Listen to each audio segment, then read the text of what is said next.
You are looking live. Here comes the play. Goodman at the free throw line. Jumper. He broke his ankles. He is Houdini. Mickey Mantle don't care about you, so why should you care about him? Nobody cares. That's not a good call. No. You don't like that call. I don't like that call. Woo, woo, woo, woo. Not so fast.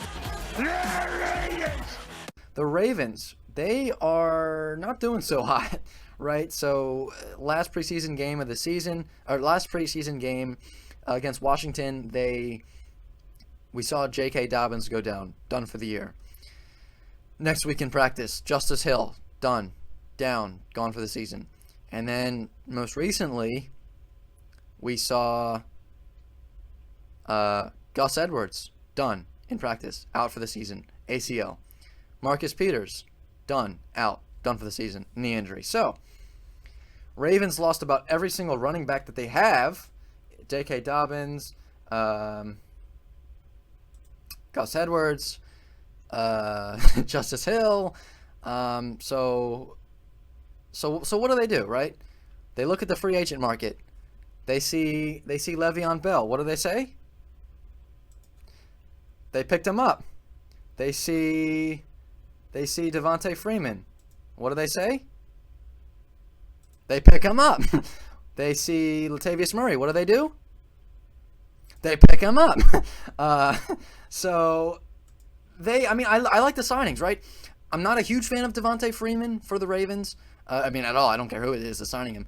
Devonta Freeman may not be the best running back in the league, right? Devonta Freeman is not gonna make you get out of your seat and say, "Yes, we signed Devonta Freeman. Let's go." Right? Devonta Freeman, for me at least, is more of a guy that adds depth.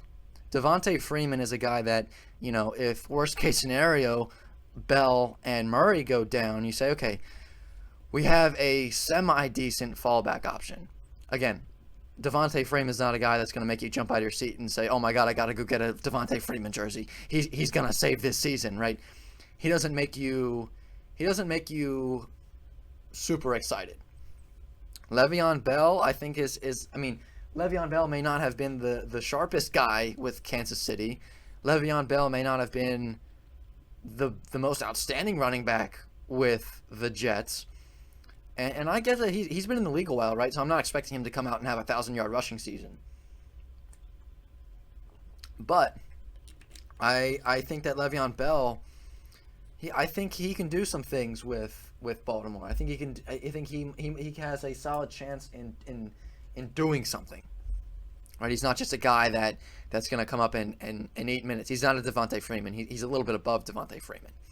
I like the Le'Veon Bell signing. I also like the Latavius Murray signing.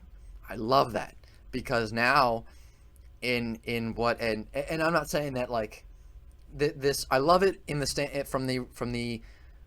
from the standpoint that you lose your top two running backs and now you have Le'Veon Bell and Latavius Murray. No, they're not going to be the best running backs in the league. No, they're not going to break any records for you, but it could be a heck of a lot worse for you, right? I mean, after Gus Edwards and Justice Hill go down, to be honest with you, I don't know who else they had at running back. I really don't. So having Le'Veon Bell and Latavius Murray is a heck of a lot better than having whoever else would have been the running back had they not signed anybody. And I'm glad that the Ravens jumped on their guys early, on Bell and Murray early, because if anybody else signs Bell and Murray, who are the Ravens going to sign? You look at who else is on the market, and who are you going to sign? Alfred Morris? Jamal Charles? It's not a lot of other good, solid options are out there. So it's a good thing that the Ravens jumped on these guys now, because if they didn't, they'd be in really, really big trouble. And again, Le'Veon Bell and Latavius Murray are not a guy, not by any means, they're not by any means going to be breaking any records. Not by any means are they going to be, they're not going to jump off the charts at you by any means, right? But having Le'Veon Bell and Latavius Murray as your as not so much a fallback option, but as you're having them as your, those are the guys that you have right now after losing your top 2 running backs. Not bad at all. As I said, it could be a heck of a lot worse. Again, Marcus Peters. Marcus Peters goes down in practice, done for the season. And if you know me at all, right, you know that I'm not the founding member of the Marcus Peters fan club. I am not the biggest fan of Marcus Peters, right? Oh my God, Marcus Peters is my favorite Raven or my favorite player on the team. But I gotta be fair, Marcus Peters has had his moments, right? I'm not saying he's trash. I'm not saying he's garbage. I'm not saying he's the worst guy in the league. Like, he's good. He's had his moments. He's had his moments, though, good and bad. He's had his really good moments where you're saying, oh my God, I'm so glad we have him. But he's also had his moments where you're saying, what was that? What is he doing? He has his moments where you get frustrated with him. And, if you watch the preseason game against Washington, and I understand that's just a preseason game, right? But you could kind of tell if you're looking at it where he has one bad play, he has one flag against him, and he lets it ruin his whole day. He lets it get to him. He shrugs his shoulders, he gets pouty, he doesn't try hard, he starts giving up a little bit. And I think Marcus Peters, and this happens with a lot of guys in the league where they got attitude issues. Marcus Peters is one of those guys. He's got attitude issues, right? He gets one flag against him. He has one bad play. He lets it affect the rest of him for the game. He lets it affect him for the rest of the game. And you can't do that. You gotta move on. Get that out of your head. Move on to the next play. You can't let it affect the rest of your game, because if you do, you're going to be the reason that your team loses. Your bad attitude is going to sour the rest of the team. And I mean, I've seen this in the last few years that we've had him. That he has one bad play, he shrugs his shoulders, he gets pouty. It's like a teenager, or a person going through puberty. Right? You say, no, we're not getting that toy at the checkout. And it's like, but mom, and then he starts stomping around and gets pouty. That's Marcus Peters when he makes a bad play or gets a penalty. But it goes both ways. Marcus Peters, when he makes one good play, he's running around the field like he just won the Super Bowl. He's running around the field like he just saved the planet. So he's definitely got attitude issues. He's got ego issues. But put that aside, put all those attitude things aside, he can be a solid player.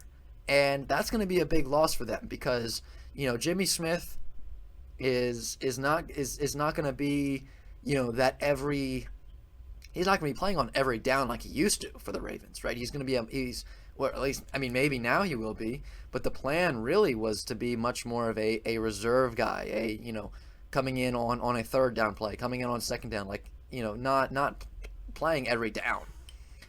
But right now, they might not have much of a choice right now. And to my knowledge, at least, there's not much out there on the free agent market in terms of corners. Maybe I'm wrong. I'd love to hear. I'd love to see, what is out there, if there is anything out there for the Ravens, if there is any solid corners out there for them to sign. But I don't, to my knowledge at least, I don't really think that there's much out there. And I think that means that Marlon Humphrey, we knew Marlon Humphrey is going to be a big part of their defense, right? He always is. Marlon Humphrey but his role is going to be ever so more important. Jimmy Smith is going to have to step up.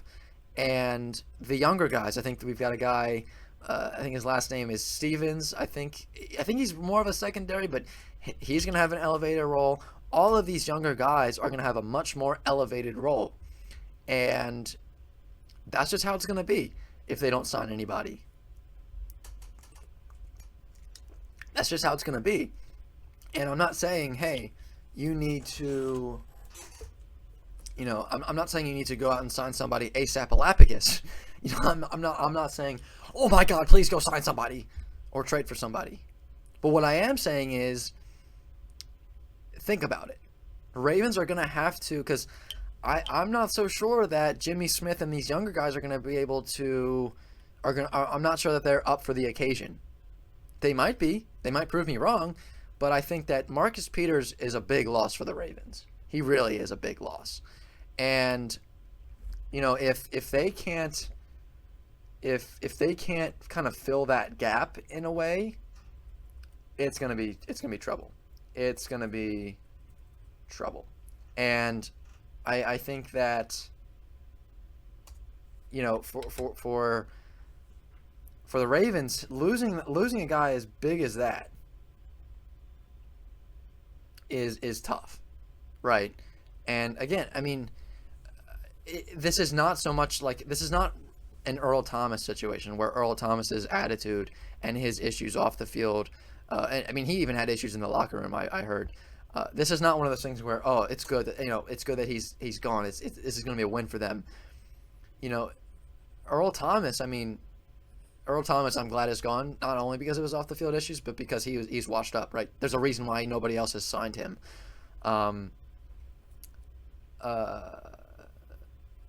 So, Marcus Peters, that's going to be a big loss. I think that the Ravens are going to have a tough time filling that gap.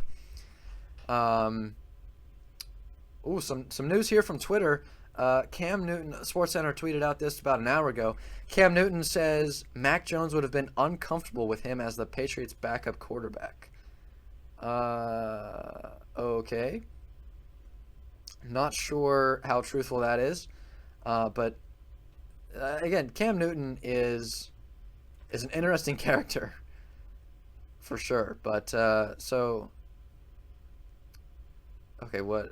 It's weird stuff on Twitter here. Anyway, so the Ravens, I think it's going to be tough to fill that gap for sure. Ravens are going to have to, those younger guys, as I said, they're going to have to step up. I think Jimmy Smith is going to have an elevated role as well. Marlon Humphrey is at least in the corner, between the corners and the secondary. Marlon Humphrey is going to have an elevated role as the leader, right? I think Marcus Peters and Marlon Humphrey definitely had shared that role as like the leaders of the secondary and the corners. Marcus Peters, I'm not saying Marcus Peters is not going to have a presence as being a leader, but on the field, Marlon Humphrey is going to have a much more important role being the leader for that team. So I'd love to hear your thoughts on that. What do you think the Ravens running back signings were good? Hit me up on Twitter, Mike's Madness MU. Do you think Marcus Peters is a huge loss for the Ravens? Do you think the Ravens defense can kind of do you think they can still do you think the Ravens are going to be all right on defense? I'd love to hear your thoughts on that. Hit me up on the Twitch stream, twitch.tv/Mikes_Madness.